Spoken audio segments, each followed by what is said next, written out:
Welcome, everyone. My name is Ashley Safransky.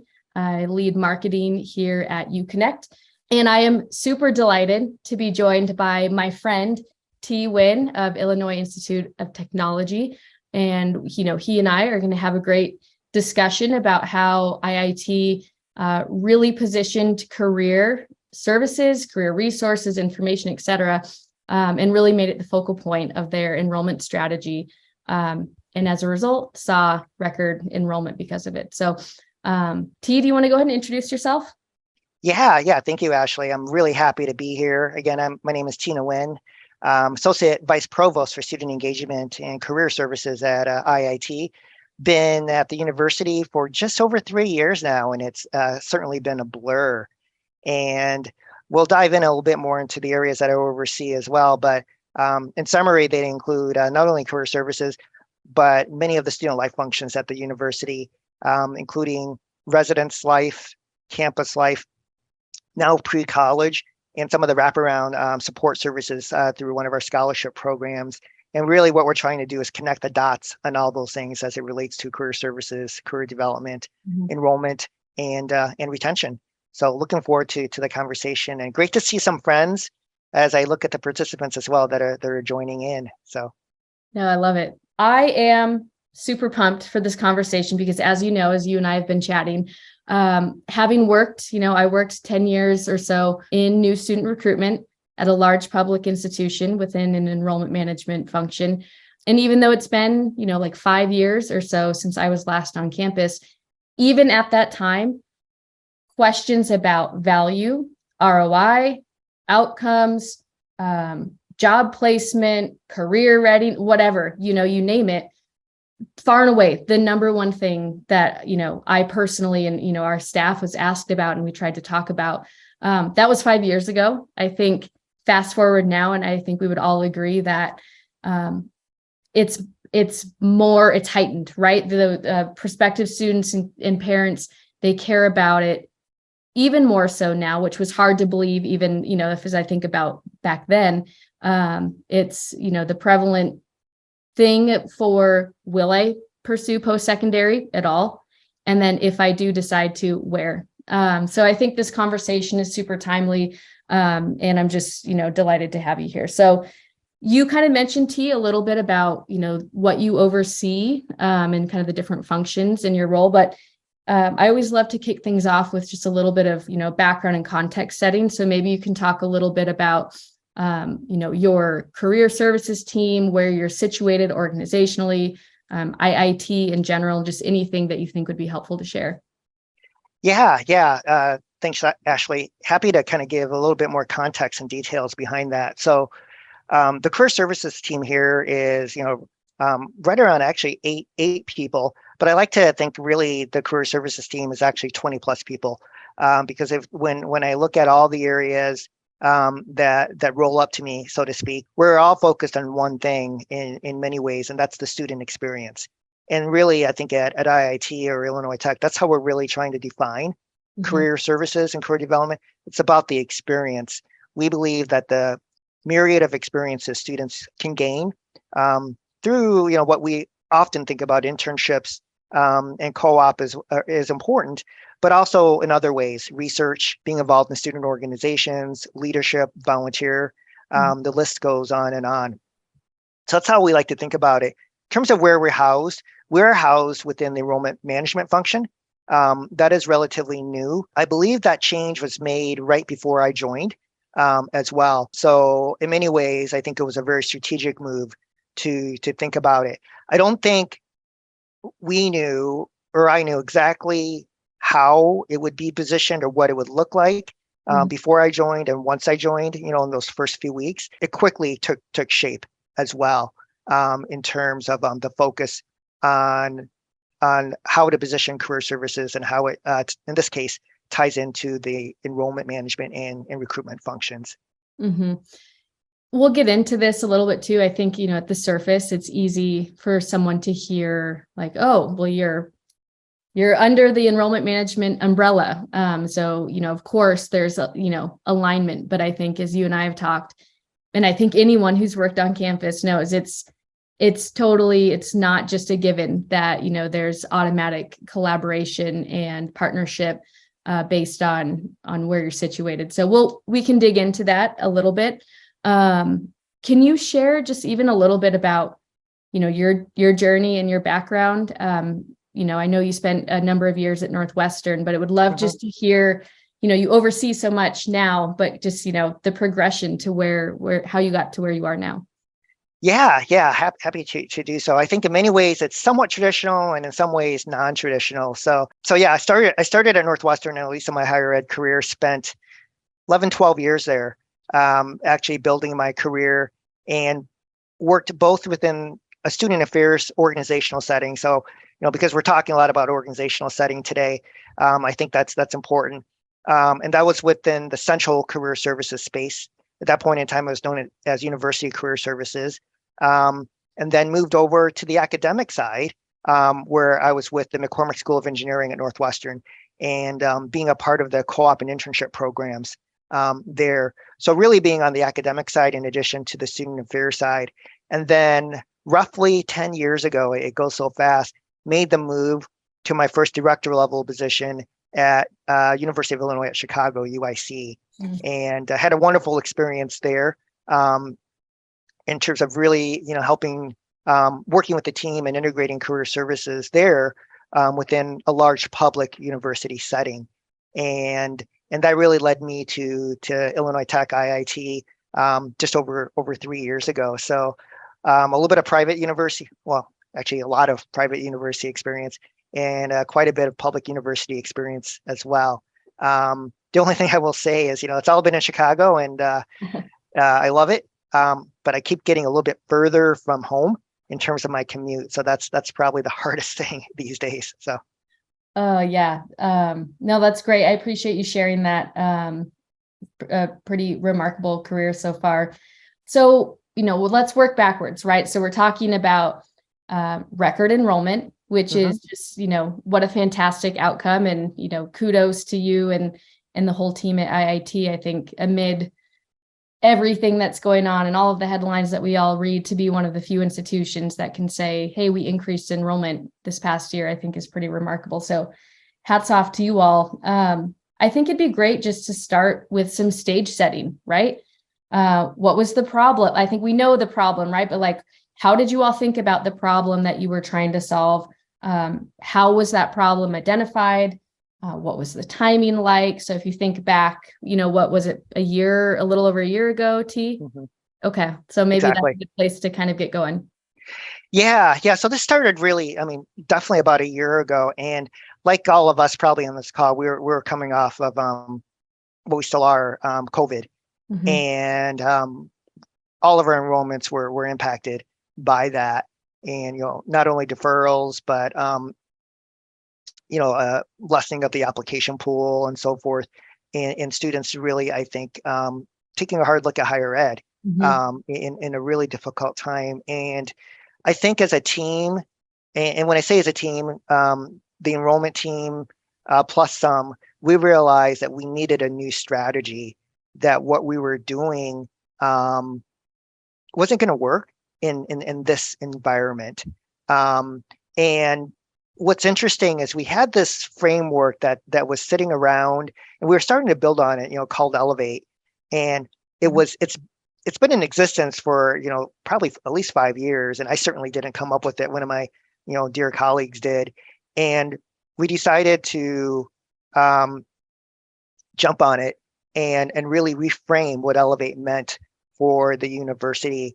And I think the reason we did that is looking at the students that attend IIT, we realize we have a fairly high percentage of first-gen students, a fairly high percentage of students that are Pell eligible, and I'm obviously talking about the undergrad population, but even at the international or at the grad population, it's definitely more on the international side. There were some common themes, and the most common theme was students were thinking about jobs and careers. And thinking about social mobility as well. And, we're one of the leading institutions in the country from raising a family's socioeconomic standing, at least in the state of Illinois, one of the top. And so we thought we had something that we could really jump off of, and that was, Elevate, which is really focused on everything co-curricular in terms of the experience. And where we landed, and it's still continuing to evolve as we operationalize things, is we're guaranteeing experiences for students. We're tracking it to the best of our ability, and we're going to continue to pour resources into that as well, and making sure that students get that experience at Illinois Tech in ways that are interesting to them. Mm-hmm. And it's all about career readiness as well. On top of that, and this started, when I started Illinois Tech, we also moved in a position through UConnect's help where we really wanted to focus on career outcomes as well. And that was kind of the first move we made even before anything else. Mm-hmm. And now we're all in terms of really making sure that we publicize our career outcomes, they're front and center. And now we're moving into a position where we want to, even though they're strong, we want to continue to improve our career outcomes and get buy-in from the colleges at the mm-hmm. university and how they're going to help us to do that as well. So that's a major focus for us going forward, amongst other things. Yeah, absolutely. And I want to talk more about outcomes with the, when you were identifying, okay, enrollment, like many institutions, we're struggling, and we've identified that, hey, our students care about career readiness. We have, a high percentage of students who need additional resources. How was it? And maybe you could just kind of dig deeper into, what was needed to kind of make this institutional decision that we're going to go all in on career readiness in terms of new student recruitment, and legitimately, make our whole pitch, center the whole strategy around career and career resources. Who was a part of that, and what did those conversations look like and sound like?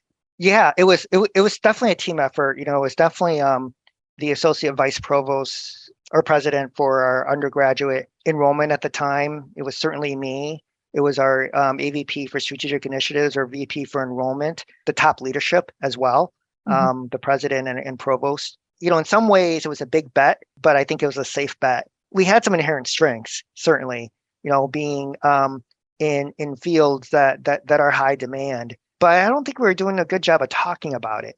And it's a competitive space. I mean, even in Chicago, mm-hmm. and we knew that we needed to really talk about something that distinguished ourselves as well in terms of the student experience. I think the other advantage we had was, I like to think of ourselves as kind of a Goldilocks type of institution.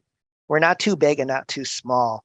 And what that allowed us to do, I still think it could be done even if you're small or you're big, but it allowed us to quickly shepherd resources and get buy-in as mm-hmm. well, organizationally. It's a complex organization, but still small enough where a lot of people, and you can really, really connect the dots. So I think it all came down to really the relationships that we already had built mm-hmm. in. And to your point, Ashley, it's easy to say, oh, well, we're housed in enrollment management. Well, that's a super big division here at the university, probably one of the biggest at the university. And just like, you could be housed in other areas like student affairs, you could not know people, not talk to anyone in other areas. So regardless of where you're housed, I think there needs to be a lot of intentionality in thinking about that strategy and how you position career services, career outcomes when it comes to the overall recruitment strategy. Yeah, absolutely. Thanks for digging in a little on that. I think there's two sides to all decisions, right? There's like, we've made the decision about the strategy, which is great. We're going to do that. Sounds like the right plan. And then there's like execution, which is a whole thing, right? Just getting to the decision is, half the battle. Can you talk us through like how you thought about executing on that strategy? What was it like partnering with admissions and recruitment, or, admission counselors, technologies that you all really relied on, or just anything that kind of gets into the weeds a little bit?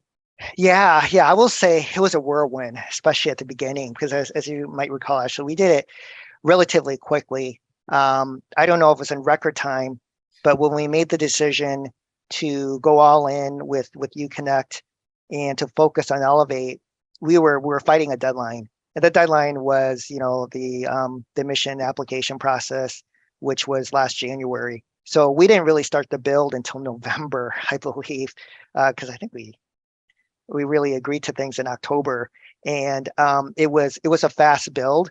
So you had to shepherd a lot of people really, really quickly. And I think what made it work is we had the right people in place within my org. A few key people within career services and the campus life team were central to making this work. So I don't know if it's a little bit of happenstance or we had good vision, but we had the right people with the right talent to help move it along. And then getting our Office of Technology Services on board too quickly, because a challenge that we were running into is we were a little bit off cycle in terms of we have this project management function at the university, which actually works well, but we were off cycle in terms of wanting to get this done. But folks quickly realized that this was a priority for the university and kind of rallied around it in terms of getting focusing on the strategy, getting what we call the portal up and syncing it up in terms of the admission strategy as well. So lots of meetings, almost daily. It was a quick build, and it was certainly fast. We had to pivot multiple times as we figured out what we can do and can't do and so forth as well. So yeah. So lots of meetings. That doesn't shock me at all. But I think that's great. I think it would be helpful maybe I might just pull up, because we were talking about, this mysterious platform or page, and T, maybe as I do that, you can talk about when we refer to Elevate, like our Elevate portal platform, whatever you connect, we can just kind of show what that looks like. So I will share my screen, and maybe you can kind of talk through it a little bit. Yeah. So let me start with Elevate, because I see that question in the chat. That's definitely a good, relevant question. So Elevate, one way to think about it is elevating your future. And so it's just as much of a catchy term as it is what we believe in. It's really about making sure that students have access to, in some ways, a marketplace of opportunities and experiences. That's one way to think about it. And but where we're taking a little bit further is making sure that there's a proper mentoring and advising that coincides with that marketplace to ensure that students are mindful of all the opportunities that are available. So one of the things that I like to talk about when I frame Elevate for various folks is that I think universities in general are really good actually at offering experiences and opportunities. I think we've done that well for many, many years. I think what we're not good at is making those resources apparent to students as well. And that this is our attempt to do that. And we quickly realized that UConnect was going to be a big part of that strategy, that this could be our central portal or landing pages for the experiences at Illinois Tech. So, as Ashley scrolls, you can kind of see the major categories here, and we define it by resources. And you can see from an enrollment standpoint, we have it this was very strategic in terms of having these breakdowns by admitted undergrad, current undergrad, and so forth as well. And then major stakeholders, success team. This is something we're still building out as well, but making sure folks were aware of the resources that are available at the university. And then I think what's many of us are more knowledgeable about is the actual opportunities. But what we're really trying to do, I think, is in terms of career services, is thinking about career services a little bit differently. Hence, you see study away or study abroad there, research. We even have featured classes as well. And then what's really unique is what we call Blueprint. That's under Develop Your Plan. And this was developed in-house, and we're using UConnect, the Elevate portal, to house it. And Blueprint is really a document that starts the planning process for students, where they can start envisioning how their co-curricular experiences can coincide with classes and so forth. And so we're utilizing that. And all this information is fed into Salesforce as well once they fill it out. So we have a record of it. We're just getting going on it. I think it all looks good, right? But operationalizing it is hard work. And have to admit, we're still doing it. But we got to kind of stay focused on that. So that's a little bit on the Elevate landing page. But this has gained a lot of a lot of traction at the university, even now, certainly at the beginning. We had town halls at the very beginning. Recently, we sent out information on career outcomes to the deans, just as a reminder. That got good traction as well. So there's a lot of awareness of the site currently and of what we're trying to do. Yeah, I think you really hit a nail on the head when you said, like, traditionally, I think, what's being done really well is there's not a shortage of resources or opportunities or experiences. It's how to find them, how to navigate them, and make sure that students have equitable access, right? They can access those resources 24/7, 365. So I think that's a really important thing. As I think about, like, if I put my admissions and recruitment hat back on and I put myself back on campus, we, as recruitment staff, we're just inundated all the time with talking points for specific departments or colleges or resources, or show this when you talk to a student interested in business, but show that here's an outcome for a cool story to talk about for a student from the history department or whatever. It's super hard, even as an internal staff member, to keep track of all of these different resources, opportunities, data points, et cetera. So I would love to hear, how was the portal received from the admissions staff? I know if it were me, I'd be like, thank goodness, I can just go to one spot and I can basically start all of my conversations from here. But would love to hear more about that. And just, I think, what types of trainings and conversations did you have with the admissions team on how to use your portal?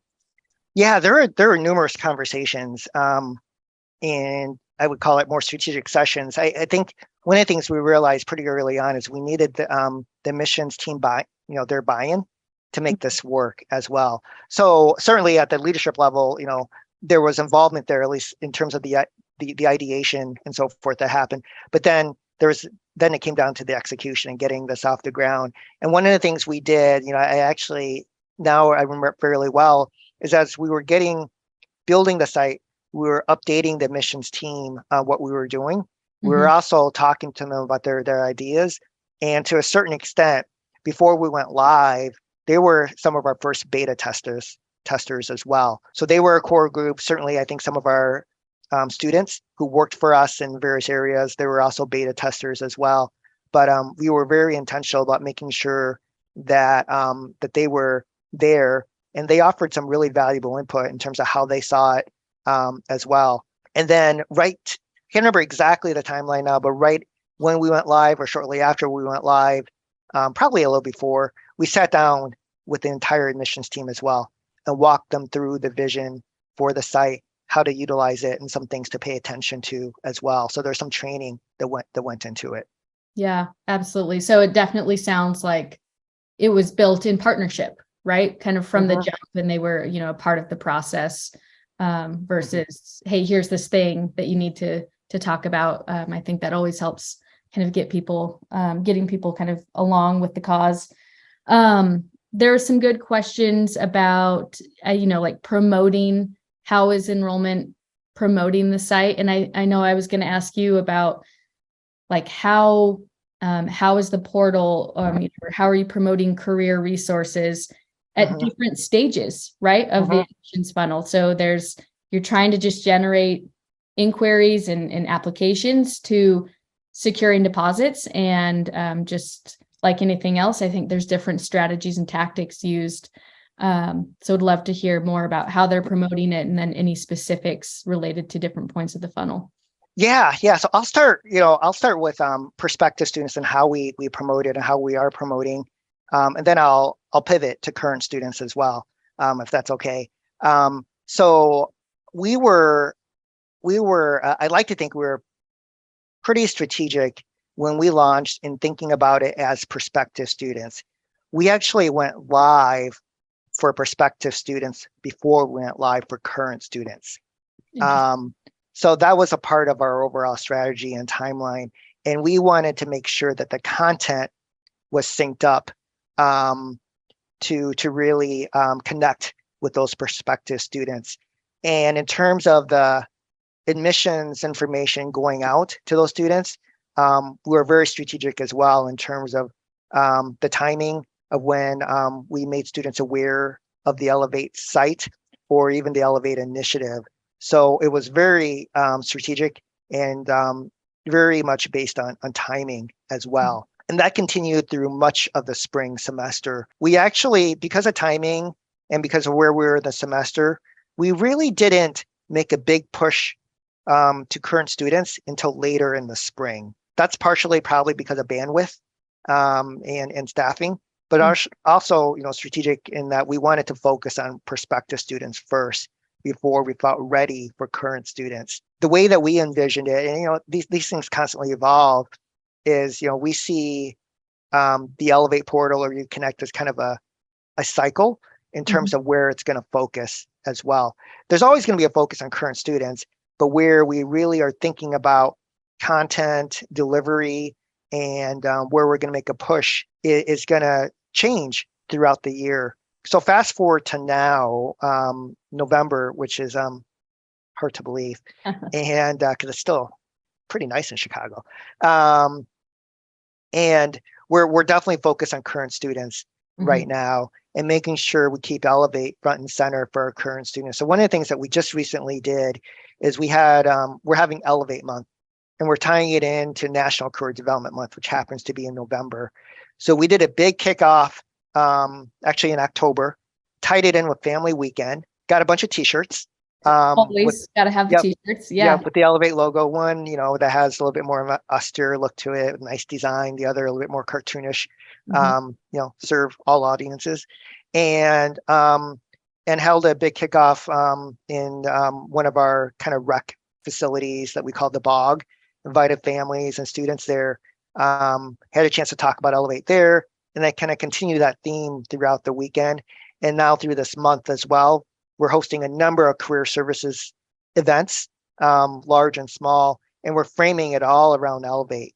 And that's how we keep it front and center. And certainly the portal is a big part of that. Folks know about it, even folks on the technical side these days. I was just on a call this morning, more about single sign-on and some changes we're making. And the Elevate portal was one of the systems we were looking at. So it's really interesting to kind of see how far we've come in just a year, where it's just kind of talked about normally as other systems on campus from, in this case, more of a technical security side of things. So, yeah, I mean, that's fantastic. I mean, I think that really lends itself well to, people have to know about the resources and they have to have access to the resources. And it lends itself to just making sure that, career is, deeply embedded into all aspects of the student journey, from prospect through graduation and beyond. So, I think that's really great. I'm watching time. I still have lots of questions. So I want to dig into outcomes data. That I think that's a really big topic. Can you talk about, how outcomes data, and I'm going to pull up your outcomes data on your portal, as you call it, here in a moment, so folks can see.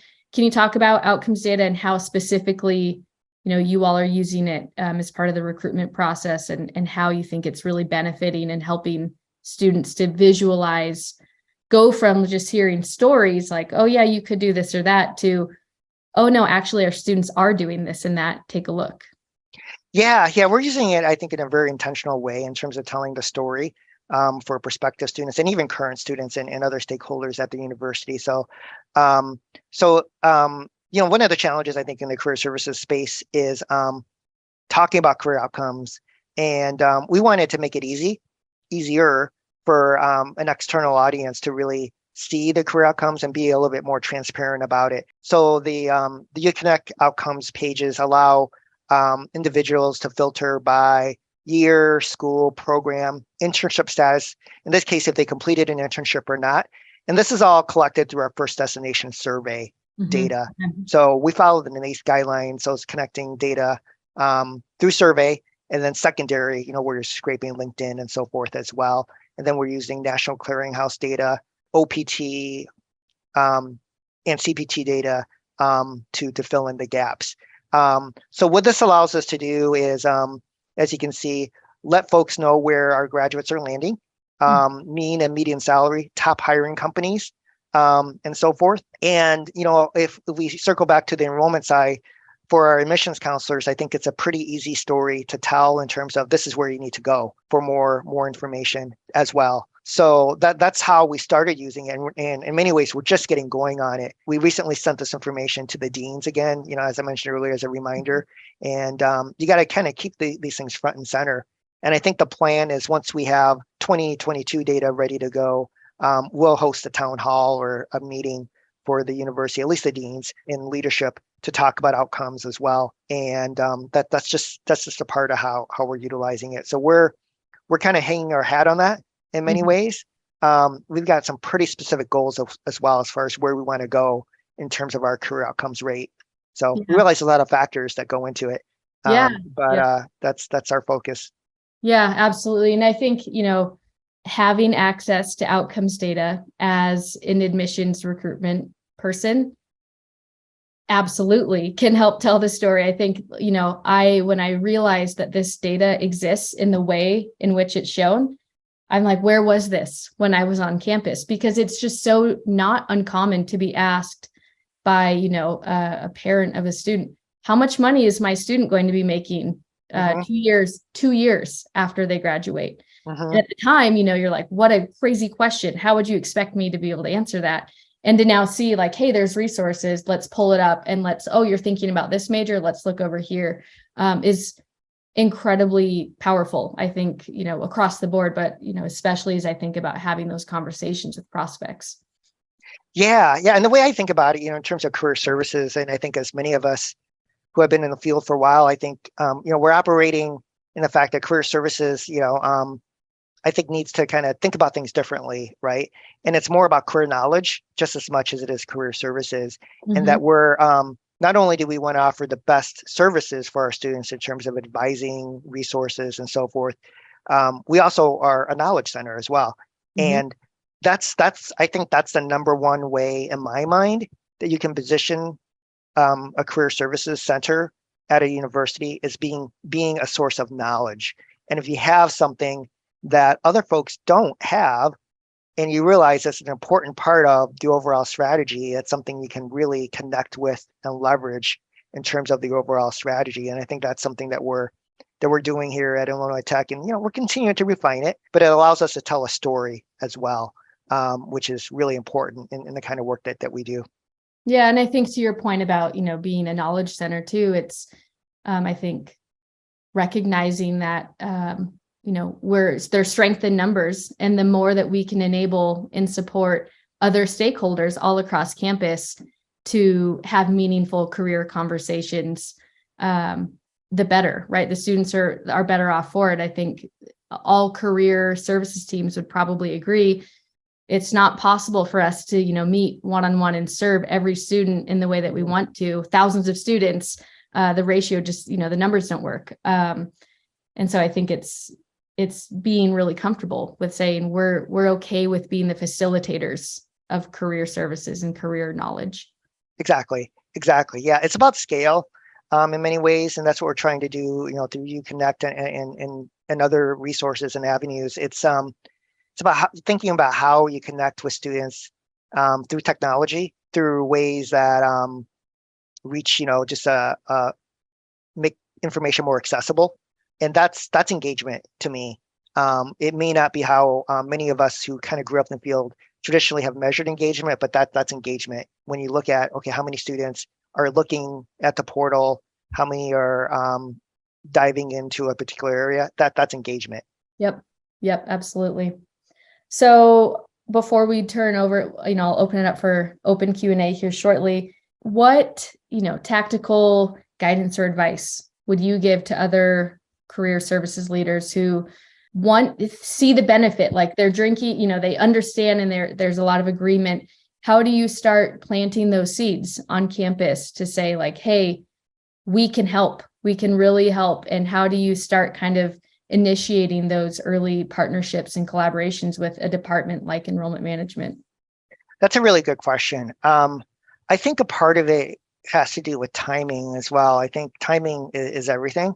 And so, just an example, if your university happens to be going through a large scale strategic envisioning type of session where you're thinking about your vision and mission, that could be a good time to really frame the role of career services and how you can be a part of that overall strategy. So I think to a certain extent, that's the timing element. The other piece is looking at just the overall culture of the institution as well, and kind of thinking about what's perceived about career services, and then what's the real narrative that you want to tell in terms of your story. Because I think it's important to constantly be telling your story, because if you don't, someone else is going to do it for you, in my experience. And so what's that real narrative there? And then take that narrative and think about how that narrative can tie into the overall strategy as well. In this case, when it comes to enrollment, you could do the same thing for retention as well, in my mind. And really, I think from there, and what we've done is being able to hone in on specific themes. And in this case, it's about the experience and guaranteeing experiences. And then, and this is a hard work. And then how do you operationalize it? Yeah. So the operations are a part of the strategy as well. Not easy, and we certainly don't have it perfect, not even close. But we're continuing to kind of iterate and refine it as we go along. Yeah, absolutely. Definitely a process. And I know you and I have talked about, you start, so there's always the work to be done. And I think, you even acknowledged, hey, we take a step back and look at, we had a good year for enrollment, but there's always the next project to be working on. I think that leads me into just a question about, the other side of the, no, it's never fun to talk about, enrollment in terms of revenue, but it's just kind of the fact of everything. The other side of the coin is, okay, so you've enrolled new students, you got to retain the ones you have. Can you speak just briefly about, if you all are looking ahead to double down on retention using kind of this elevate the portal or this concept? We are. It's a big part of our strategy, actually. So I would say in some ways we're just getting going on it, but we believe that experiences lead to community.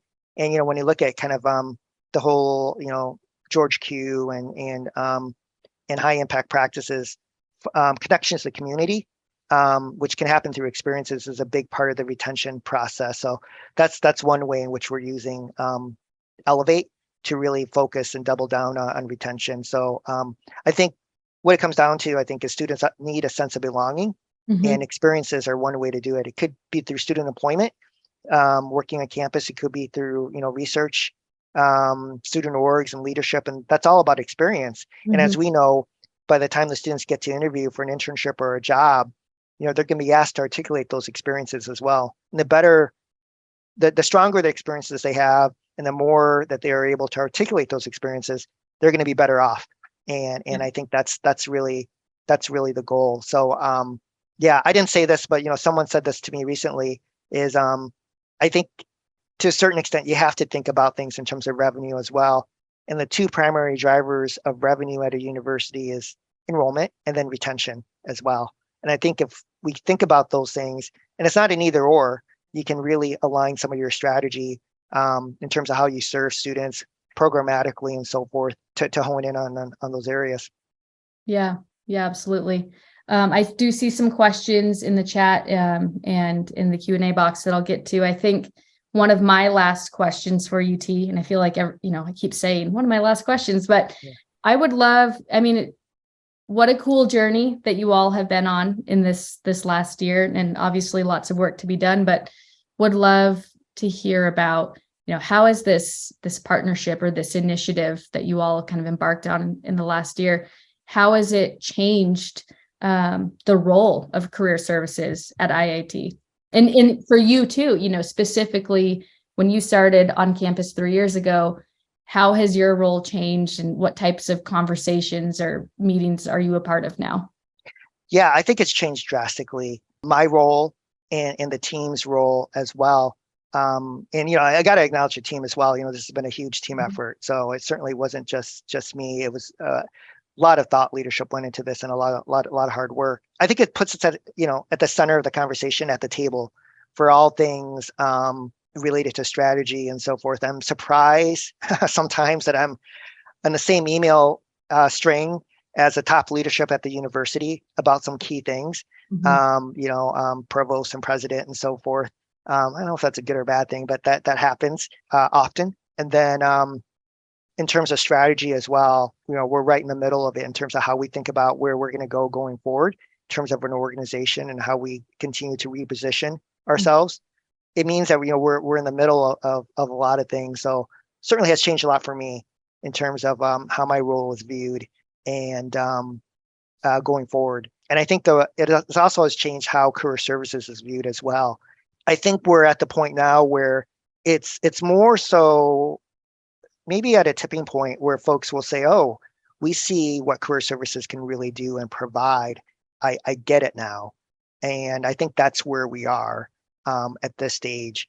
And the leadership, and I've heard this, will say, okay, we're not doing this without career services. They're going to be in the middle of this as far as what's where we're going. And I think there's that realization. So that's good to hear. Yeah, absolutely. And I mean, I think we go back to my question about, making the case and starting those conversations. I think there's absolutely a story and a narrative to be told. And I think just hats off to you all in IIT and the work that you've done. And I really am just so appreciative of you coming on and talking about your story. So we have 14 minutes left and we have several questions. So you're on the hot seat now. Yeah, I can tell. We're going to go. You've kind of taken a look. So I'm going to jump right into it. And everyone, if I haven't asked a question, you're welcome to put it in the Q&A box or in the chat. I've been trying to kind of keep tabs on things, but I'm going to go with one that's just right kind of near the bottom. And I love to see someone says our AVP of admissions is on the webinar with us career services folks. So love to see, a partnership that's great. Already in the works. Robin's asking, how is admissions helping to build the pages on the UConnect site? So is there any direct involvement? I know you talked about early collaboration, but maybe the ongoing part. And then is there any data that you can kind of point to or that you all looked at to kind of say the UConnect platform or your portal is directly related to the increase in enrollment? Yeah, there is. So admissions we have an ongoing dialogue with admissions in terms of building the site and what they want to see. It's with the staff, but often, my counterpart as well. So at the leadership level in terms of that. So that's ongoing. The data, we do have data on why they chose to attend Illinois Tech. It's not just, frankly, students probably don't know that they're looking at UConnect. Really what they're looking at is Elevate. And so we have data that says, okay, Elevate's a part of it, of why they chose the Illinois Tech. But there's also many other data points as well in terms of why they chose the university. So I think it was really more about, this was a part of our strategy. It was central to our strategy in terms of why we saw the increases. Certainly there's a myriad of other reasons of why we saw the increase. We know that we're going to stick to this in terms of the Elevate story, co-curricular experiences, guaranteeing experiences. That's what we're going to be really focused upon, for subsequent years. We had a successful first year, but we're just getting going. And 1 year, I think 1 year is not a trend. And so I think it's going to be really interesting to see where we land next summer or late in the spring as well. At this stage, both at the undergraduate and to a certain extent at the graduate level. So yeah, well, I'll send the calendar invite for webinar part 2 for a year from now, and we can talk about how year number 2 went for you all. Yeah. Excellent. So let's see. There's another question. You also mentioned career readiness. What did your university change in regards to that initiative? I think it's just an awareness of career readiness, I think, is the first thing. Is we certainly, honed in on a lot of the things that NACE has worked hard on and focusing on that in terms of, in terms of where we want students to focus their time and where we want our students to gain our experiences. Mm-hmm. And so I think it's just as much about using the language of career readiness Mm-hmm. and thinking about career readiness in terms of everything that we're doing, in the classroom and outside of the classroom, and how this ties into career readiness. So I think those are some of the things that we're really doing. So it's a big part of the conversation too, in terms of talking about career readiness. Yeah. Has this, all of these initiatives involved or included the involvement of faculty? They have. So there's, I would say one of our biggest partners is certainly on the academic affairs side, our Office of Academic Affairs, but also with faculty as well. So one of the things that we actually did initially when we were rolling things out last spring, I don't know if I mentioned the audience, but the town hall that we did last spring was specifically for faculty as well and staff. But that was the audience, and we had good numbers attend. It's a little nerve-wracking. I mean, even though we do it virtually, anytime we were doing that. And certainly I've presented on this, in various committees and so forth as well at the university level. Mm-hmm. So faculty are definitely aware. I think the challenge with anyone is you got to continue to tell the story. Because you will continue to get questions about, what is Elevate? How has it changed? And the good news is people are talking about it, but you have to work hard to constantly make folks aware of where it is now, Mm-hmm. versus what Elevate was 5 years ago. So Yeah, absolutely.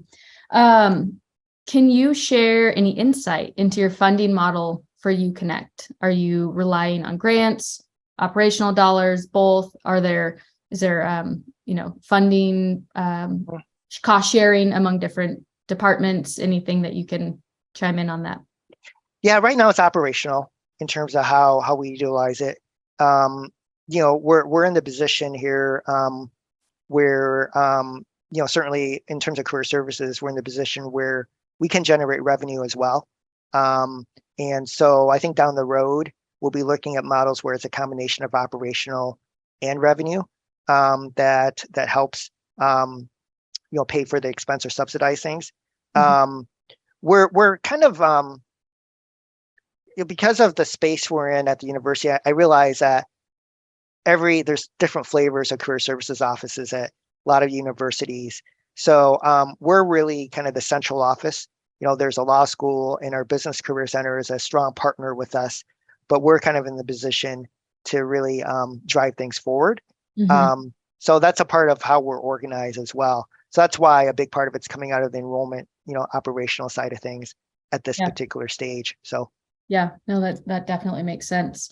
There was a question about, and you've kind of spoken to this, but I think as it relates specifically to other divisions and other departments, like how did you all go about getting buy-in and participation from others to get those different experiences to populate in your portal? So, study abroad, events, classes, etc. Yeah, I think it's a good question. I think it's being able to tell the story again, and the value is really the key, and making sure that the team is all on point in terms of what that value actually is. So really kind of having your talking points Mm-hmm. and being able to hone in on it.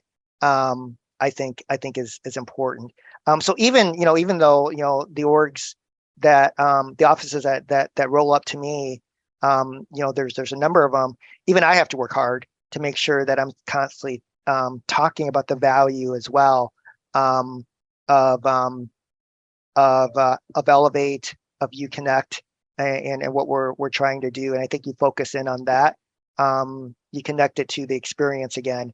So really being able to stay on point. So even though you could think, oh, well, they report up to me, of course they're going to align it. It doesn't quite work that way. So Yeah. Internal marketing and selling, right? Is like you're always having, and you've talked about that earlier. You always just be repetitive. You continue to talk about, the value prop, the message, the mission, et cetera. So that makes a lot of sense. Yeah. A good example of that is last weekend. We did a virtual global gathering, and we had a good number of alumni attend from around the world. It was all focused on Elevate.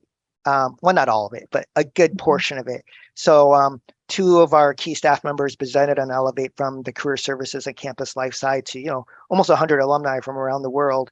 And then I presented in terms of Elevate and the alumni connection, with an alum as well. And even our president and our vice president for enrollment had Elevate in their talking points. So it's the ability to kind of stay on message. And really, make sure that we're sticking to that with our audiences. And so I think that's something that we've done pretty well. Yeah, that's great. Last question, and I know you have a meeting immediately after this, so I'll get you off here. Yeah, I do. To my dismay. Yeah, of course. So there's always something to run to. This goes, what you mentioned this way back early in our conversation about when you all were preparing to kind of build and launch your portal, that you were able to partner with, a group like IT on campus. Any tips and tricks for just partnering with an IT department to kind of like, this is a priority? How can we, get things moving along quickly? I think it comes down to the relationship, and you got to decide who is going to be that point person or persons on the relationship side with IT. In our case, we had a really wonderful project manager on the IT side who helped drive things along. So I think we're organized in the right way. I think it's being able to know that it's a collaborative process, that they're really trying to help you. They may not understand everything that you're trying to do, but making sure they're a part of that process as well, especially in our case when it's really a fast build, and we were working against some deadlines as well. So really focusing on the relationship, that you're in that space with them, explaining what you're trying to do, and then and then them working with you and on the UConnect side as well in terms of those technical elements to make it all work. But I think being there in that space is important. So yeah, absolutely. Well, there's if you have one last thing, it's just very related. How were you able to get offices other than career services and faculty to see the value of UConnect and kind of going all in on it? Did it come from above, or did you drive everything? It was collaborative. So I would say it was kind of from the ground up. A lot of folks were involved. So I think it was, I like to think that it was shared in terms of this vision, and it coalesced around this. So a little bit organic, but realizing that we had something to coalesce around. And I think that's what we did, and that's what we're continuing to do. Yeah. Fantastic. Well, I feel like that's a great way to wrap things up. T, thank you so much for your time and being willing to hop on and just talk about some of the great things you all are doing at IIT, and congratulations on record enrollment, but always looking forward, right? Always something else to focus on. So good luck to you all, and best of luck wrapping up the semester. Great. Well, thanks everyone for joining in. Thanks, Ashley, for having me. Delighted to have this conversation with everyone. I know everyone here just have so much respect for the work that everyone's doing here in this field, having been in it for such a long time now. It's wonderful to see folks join in on this topic. So cool. And T, can people connect with you on LinkedIn? Absolutely. Yeah. Connect with me on LinkedIn. I'm pretty visible there. So feel free to connect. Always happy to share more insights as well. I know we didn't get to every question today. So yeah. Great. All right. Have a good one, everyone. And a great rest of your week. Take care. All right. Thank you.